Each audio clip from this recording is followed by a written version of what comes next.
Saudara MIK, guru yang menjadi tersangka hoaks surat suara merupakan pengajar di salah satu SMP di Cilegon, Banten. Ia dikenal aktif di lingkungan tempat tinggalnya dan tidak pernah bicara masalah politik.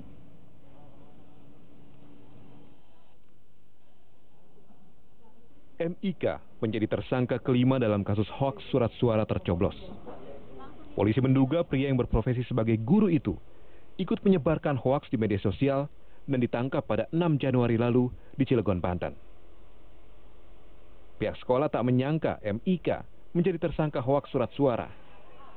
Ia dikenal sebagai guru yang baik dan tidak pernah bermasalah. MIK diketahui sudah belasan tahun mengajar.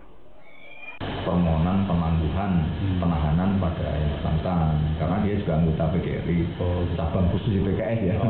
Nah ini sedang mengadakan rapat dengan PGRI kota, dan mungkin juga akan melaksanakan pembelaan, pendampingan lah, karena yang kita inginkan yang bersangkutan itu mendapatkan keadilan, bukan ingin membela, kita nggak tahu benar salah ya, tapi yang jelas kita ingin mendapatkan keadilan, jangan sampai menjadi korban dari ya pihak-pihak tertentu yang artinya ada pendampingan hukum juga nanti maju. Insya Allah kita akan usahakan.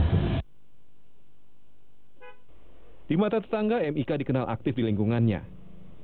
Meski ditangkap polisi terkait hoaks politik, menurut tetangga, MIK tidak pernah berbicara masalah politik dengan mereka. Aktivitas seharinya lebih kepada ya konsen juga kepada program-program lingkungan. Tapi kalau ngobrol dengan tetangga gitu Pak, suka nggak pasti ngobrol masalah politik gitu Pak? Sepanjang pengetahuan kami enggak. Obrolan ya baik obrolan dalam rapat maupun obrolan dalam obrolan kopi lah segala macam ya nggak ada ngobrol masalah. Sebelumnya polisi menyebut tersangka MIK mendukung salah satu pasangan calon presiden. Ini berdasarkan pengakuan tersangka.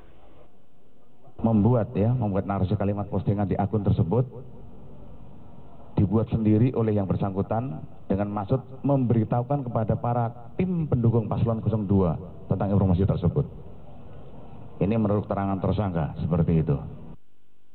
Atas kasus yang menjeratnya, guru SMP itu terancam hukuman paling lama 6 tahun penjara karena pelanggaran Undang-Undang Informasi dan Transaksi Elektronik.